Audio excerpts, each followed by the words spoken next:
Caught my girlfriend Amelia saying her ex is her soulmate and she waited for me to leave so she could be with him. Now, after finding out she's stripping while texting me about her double dance, I'm torn between love and heartbreak. What should I do next? To provide some context, the story begins in November 2023. By the way, I met my girlfriend during my senior year of high school. I was in an unwise relationship before and I was weary of the same old routine, so I wanted to break up with her to go explore. Thus, I ended the relationship and became intimate with my current girlfriend, let's call her Amelia. I initially sought to engage in numerous casual encounters with women. However, that did not go as I had envisioned. I cherished the time spent with Amelia, and we shared a lot of enjoyable moments together. We gradually became very close. However, I did not want to enter a relationship with her because one, I had just come out of one and did not wish to pursue another anytime soon, and two, she had just exited an incredibly toxic relationship 2 months prior to our meeting. So we continued as casual partners for a time until she confessed her love for me, which led me to realize that things between us were becoming serious. Not even a week after she expressed those feelings, she went and slept with her ex-boyfriend. She attended a party where he was present, and one thing led to another. I was heartbroken when she revealed this to me, and she claimed that he did not even finish and they stopped halfway through because she was crying and said she was in love with me. I was foolish enough to forgive her, and we proceeded as if nothing had happened. Fast forward a month later, she hosted her birthday party at her house. Trust me, this will all be relevant. She invited me and asked me to bring some friends. When we arrived, I saw her ex at the party along with several of his friends. I was taken aback to say the least. However, I did not want to make a scene because it was her special day and they had numerous mutual friends. Perhaps he arrived with them, I do not know at this point. I could only stay at the party for about an hour because it started quite late, and my mother wanted me home by 12:30 a.m. I also needed to drive my friends home after that. I genuinely wanted to be there for her when they sang happy birthday and brought out the cake, so I inquired when they would do that. She informed me it would be at 12:15 a.m., so I went against my mother's wishes and stayed longer to be present for the celebration. To my disappointment, they did not sing happy birthday, and it was already 12:30 a.m., so I decided I had to leave. I hurried home and dropped my friends off along the way. However, I did not get home until 1:45 a.m. The moment I walked in the door, my mother was waiting for me. She scolded me for half an hour and informed me I had lost my car privileges and could not play basketball for a week. I was upset, but frankly, I was more troubled that I could not be there for her. A week later, Amelia and I were in the car after I had regained my privileges, and she was sleeping due to a long day. A message appeared on her phone, and I allowed my curiosity to overwhelm me. Invasion of privacy, I know. I accessed her phone to check it and scrolled through her messages. I discovered conversations between her and her ex about both him and me. She was saying that I was a really nice guy, but her ex was her soulmate, and she loved him more than me. She was waiting for him to return so they could be together. This was not even the most painful part. What hurt the most was when she texted, I even waited to sing happy birthday so Trey, meaning me, could leave and I could have more time with my ex. This upset me greatly and I was uncertain about how to respond. I woke her up and asked her to clarify this. She insisted that she was merely trying to be humorous. This really troubled me. I suggested that we leave the car and go into the school. We entered the school and discussed it in the library for about 30 minutes before she left to go home. Much of the conversation consisted of her pleading for my forgiveness. I ultimately forgave her because I genuinely loved her. I despised myself for doing so, but I knew I would have hated myself more had I decided to end things with her. 2 weeks later, I asked her to be my girlfriend, but it was not because I felt ready to date her. Rather, I thought that when I left for spring break in a week, it would make her feel guiltier about cheating on me. Her usual excuse was, well, you are not my boyfriend. Moving to the end of April, everything had been going well with her since I asked her to be my girlfriend. We were happy, in love, creating memories, everything was great. Until one day she asked me to go through her phone and look for a picture she had sent to the same friend as before.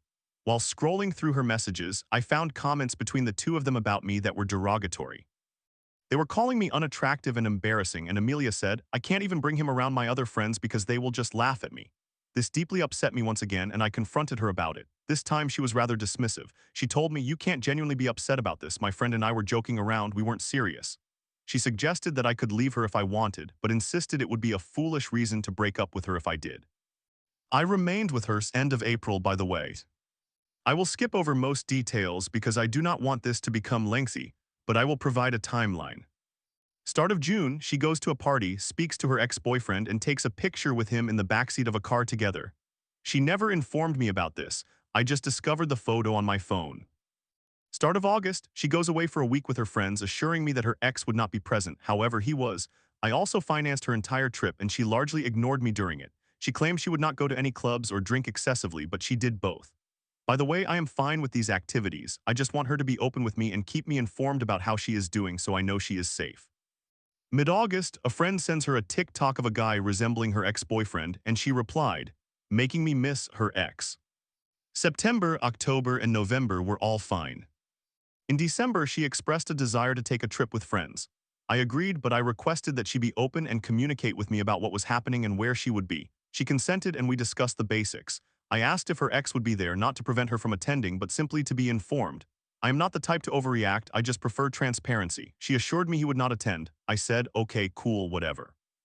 Then I spoke to one of her friends who is also a friend of mine, and she remarked, you are a great guy for allowing her to go on this trip with her ex being there even after everything. She claimed he was not going, but it turned out he was and she had lied. After discovering this, I took her on a date and tried to ask her again who would be going. I was giving her another chance to tell me in case she had slipped up the first time. She again asserted that he would not be there. By the way, she told that friend not to inform me that he was going on the trip. I confronted her and told her I knew he was attending. I gave her the simple choice, choose the trip or choose me. I felt awful that it had come to this, but she had lied to me for no reason. I believe in relationships that individuals should possess their own independent lives from one another. She said, I love you so much and I choose you. I felt happy and content with her answer. I even offered to reimburse her for the expenses she had already incurred for the trip, but she insisted it was unnecessary. However, when I awoke the next morning, I discovered her location was en route to the trip with her friends. I was disappointed, and she sent me 5 paragraphs explaining how she was sorry, but I was being too controlling. Long story short, I remained with her when she returned. Oh, and I also learned that she had taken another photo with her ex, in which they were posing in a bathroom mirror with him having his arm wrapped around her, and she appeared far too comfortable in that situation. I was also informed that her ex had been attempting to hook up with another girl, which upset her, and she tried to prevent him from doing so. While he and the girl were in the room, she reportedly banged on the door, demanding he come outside immediately. Additionally, she apparently said, while I'm here, you're not getting any tonight. I heard this from 2 separate individuals. However, the story had some inconsistencies, and she swore on her mother's life that it did not occur. She also provided some context, came clean, and took responsibility for the other incidents but denied this last one. Fast forward to today, and things had been going well for some time until recently when she approached me expressing a desire to become a stripper. She stated she urgently needed the money for a car. I was not supportive of the idea and told her that I strongly disapproved. I made it clear that if she stepped foot into a strip club, I would end the relationship for good. The other day, I called her and she picked up, and guess where she was? At the strip club stripping. I was furious, however, unsurprisingly, I am still with her. Today, she texted me while working stating, I just did a double dance for a guy and had to expose my breasts. This upset me deeply and prompted me to reach out for assistance. I tried to find other stories similar to mine in order to process some of my feelings. I could not find any, so here I am typing all of this. I have not been the ideal boyfriend, but I have done my best to provide her with everything she desires. Finding another woman is not difficult. I have received considerable female attention lately, but I genuinely love my girlfriend and want to marry her. I envision her as the mother of my children. Putting all of this aside, my girlfriend possesses many admirable qualities. She is very attractive, determined, an excellent cook, intelligent, humorous, and we share many common interests. I could not ask for a more suitable partner. I do not harbor resentment towards her or myself for staying with her. I am simply in a confusing situation and do not know the direction to take in this relationship. Any advice would be appreciated. Just having someone to listen and provide insights on where to go next would be helpful. Also, feel free to ask me any questions if you need more details. I attempted to keep it brief so that people would not lose interest. Thank you for taking the time to read this, and I hope you all have a wonderful day. Story 2. Suffocated in my first healthy relationship. I feel like a shell of myself, and what if it won't get better? After years of toxic partners, now I'm losing my identity and treating time with my boyfriend like a chore. Is love not enough to balance it all? Hello, everyone's. Honestly, this will likely come across as somewhat incoherent because gathering my thoughts and expressing them with words is quite difficult for me. Most of the time, when I finally figure out how to articulate what is happening, the clarity vanishes the moment I intend to speak up. The circumstance is that I increasingly feel suffocated in my relationship, female, 22, with my boyfriend, male, 24, with whom I have been for 3 years, and I am uncertain about how to proceed. First of all, I still genuinely love him. He is a really nice person, affectionate, caring, and understanding. We share numerous common interests and values that are important to both of us. This is also my first healthy relationship. My two previous partners were both emotionally manipulative and abusive, and one of them was physically abusive as well. I was a minor during the first relationship, while my ex was in his mid-20s. That alone makes it unacceptable. I think the way I am feeling is even more distressing because I am finally in a relationship that is genuinely healthy after previously experiencing the opposite. I do not know when it began, but I feel as though I have been losing my sense of self or identity for a while now, and this has happened to me in every relationship I have been in. I always believed it was due to the toxicity of my two previous relationships, but now it is occurring again even though everything seems fine. I feel like a shell of my former self. Additionally, I have completely lost interest in sexual intimacy. It is not that I desire to be with anyone else. Quite the opposite, I feel absolutely no desire in that area for anyone. I do not know why this is happening. This also occurred in my prior relationships, which I dismissed as a byproduct of the abuse I experienced. Things worsened during exam season. I have attention deficit hyperactivity disorder and struggle to maintain focus on my studies. Consequently, I entered a sort of hermit phase and limited contact with almost everyone during the peak of it in January and February so that I could concentrate, but I feel as though I never fully emerged from that phase. I did not meet up with any friends and generally forgot to respond to many text messages or felt too burnt out to do so.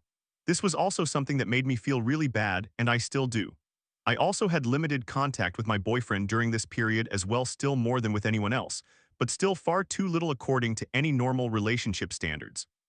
He continued to text me constantly, even though he understood that I was essentially inactive on social media due to my exams, and he said it was fine if I did not respond, knowing how stressed I was.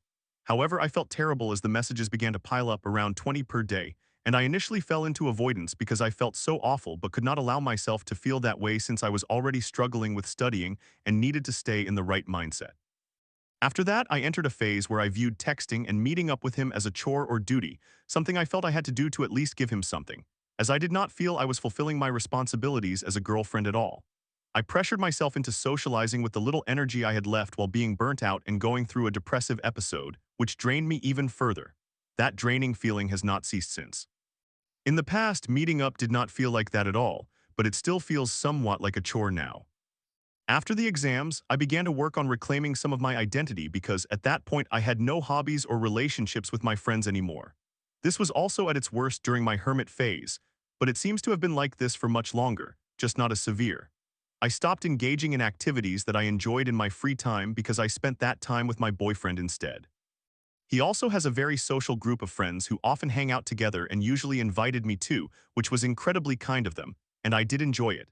However, this, in turn, caused me to neglect the people in my life without even realizing it. My boyfriend never really spent time with me and my friends since we were never the kind of group that planned parties or larger social gatherings where you would invite your partner. While my boyfriend and I are still not spending as much time together, I have successfully begun to revisit some of my hobbies, which feels good. However, I still face significant difficulties with being constantly low on energy, particularly when it comes to socializing. I have to decide whether to dedicate the limited energy I have to my boyfriend, which is my responsibility as a girlfriend, or to my friends with whom I am trying to reconnect. I feel like this dilemma is tearing me apart, and I feel paralyzed and somewhat isolated again. I now feel almost suffocated by my boyfriend's affection and by what should be normal relationship behaviors. I often feel uncomfortable with physical touch now, which is his love language. This discomfort worsened when I developed a stress-related minor skin infection on my chin, which initially would have healed on its own if left alone. I asked my boyfriend to refrain from kissing me on the mouth for a while so it could heal, but since it is a habit, he often forgot about it. After that, it spread and worsened because he had not shaved his beard for some time, which consequently rubbed against my skin, causing small tears on the infected area and spreading the infection to the surrounding skin. It took me months of doctor appointments and medication to finally eliminate it. In the end, I feel guilty for being so distant. He does not deserve that at all. He says he knows that it will improve again and that it is worth it because I make his life so much better. Yet I constantly think, what if it does not? I fear that I will lose myself and the things I have worked hard to regain for myself, and I miss my friends enormously. Because this pattern seems to be appearing even in my healthy relationships, after having thought it was solely caused by the toxic dynamics in my last two relationships, I now wonder if I am meant to be in relationships at all. I apologize for the length of this message. It helped me to organize my thoughts a little. Has anyone ever felt this way, experienced something similar, or have any advice for me? In summary, I feel like I have been losing my identity, hobbies, and friends in my first healthy relationship.